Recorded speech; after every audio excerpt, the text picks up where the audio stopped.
Elephant breaks into hospital to see his dying rescuer.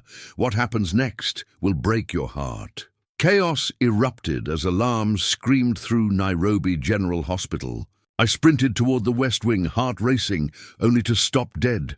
A massive elephant, trunk swaying, pushed through the doors. Staff scrambled, patients wheeled away in panic. Ignoring the frenzy, the beast lumbered toward one room, where his dying rescuer lay. How had this gentle giant found her through a bustling city? Dr. Amina Kiptu was a legend in Kenya's conservation circles. A woman who'd spent 30 years saving orphaned elephants from poachers and drought. Her weathered hands had bottle-fed countless calves, but none were as special as Kibo, a scrawny newborn she'd found beside his mother's poached carcass 15 years ago. Amina nursed him through fevered nights, her soft Swahili lullabies calming his trembling frame. Their bond grew unbreakable, a connection that baffled even seasoned rangers. Kibo followed her like a shadow, his trunk brushing her shoulder during sanctuary walks. When Amina fell ill last year, diagnosed with late-stage pancreatic cancer, Kibo's behavior shifted. He grew restless, trumpeting mournfully when she missed her daily visits to the Tsavo sanctuary. Staff noticed him lingering by the gate, staring toward Nairobi as if sensing her absence. Amina, too, spoke of Kibo constantly, her voice weak, but eyes bright with memories of their time together. The diagnosis hit like a storm. Amina's cancer was aggressive, untreatable, confining her to Nairobi General's palliative care unit. The sanctuary 100 miles away was too far for Kibo to visit, and hospital regulations forbade wild animals. Amina's daughter Zawadi tried to comfort her mother with photos and videos of Kibo, but Amina's heart ached for one last meeting. Kibo, meanwhile, grew agitated, pacing his enclosure, refusing food for days. Sanctuary staff, led by Dr. James Mwangi, worried about his health, noting his unusual focus on the horizon. "He knows she's not coming back," James told me, shaking his head. Amina's condition worsened, her frail body tethered to machines. Zawadi whispered to her about Kibo's antics, hoping to spark a smile. But Amina's thoughts were with her elephant, her gentle boy, separated by a city and her fading strength.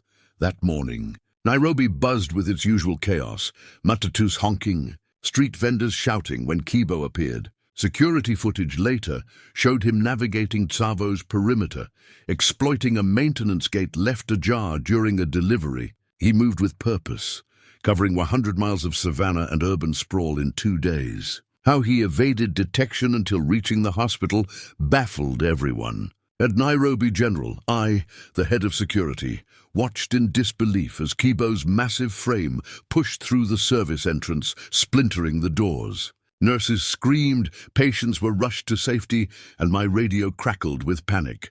Elephant in the building. Kibo ignored the chaos, his steps deliberate, trunk raised as if following a scent. He headed straight for the palliative care unit, room 412, where Amina lay. Police were called, wildlife services alerted, but tranquilizing a 10,000-pound elephant in a hospital was a nightmare scenario. My team hesitated, unsure how to act without risking lives. Dr. Mwangi arrived breathless as Kibo reached Amina's room. "Don't shoot," he pleaded, recognizing the elephant instantly. "That's Kibo, Amina's elephant." Through the window I saw Amina, frail and barely conscious, stir as Kibo's trunk gently touched her hand. The room's monitors beeped steadily, nurses frozen in awe.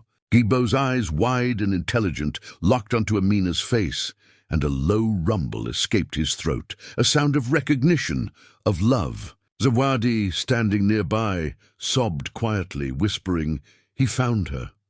My training screamed to remove the animal, but something held me back. Kibo's gentleness was undeniable, his focus solely on Amina. Mwangi explained, Kibo had tracked her scent across miles, navigating Nairobi's chaos with uncanny precision. The hospital director, torn between protocol and the scene unfolding, ordered the floor secured, allowing Kibo to stay for now. Over the next hours, Kibo stood vigil by Amina's bedside, his trunk occasionally brushing her arm. Nurses worked around him, marveling at his calm demeanor. He made soft rumbles, a sound Mwangi called a greeting purr, reserved for Amina alone. Zawadi shared stories of their bond, how Kibo would lift Amina onto his back during sanctuary walks, how she'd sing to him under acacia trees. The hospital staff, initially terrified, grew quiet, drawn to the observation window. Amina, though weak, seemed to draw strength from Kibo's presence, her breathing steadying briefly. The director faced pressure. Media swarmed outside. Administrators demanded action, but allowed Kibo to remain, a decision later debated in ethics forums. As night fell, Amina's vitals weakened. Kibo sensed it, his trunk lingering on her hand, his eyes never leaving her face. The room felt sacred, a bond defying nature itself.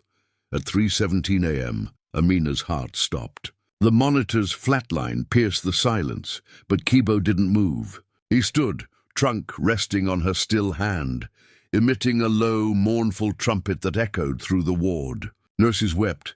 Zawadi clutched her mother's photo, and I felt my own throat tighten. Kibo's grief was palpable, his massive frame slumping slightly. Mwangi's team from the sanctuary arrived with a transport plan, but Kibo showed no aggression, only sorrow. After an hour, he allowed Mwangi to guide him out, his steps heavy as if reluctant to leave. The hospital returned to normalcy, but the staff spoke in hushed tones, forever changed. Kibo's journey, 100 miles to say goodbye, became a story of love transcending species.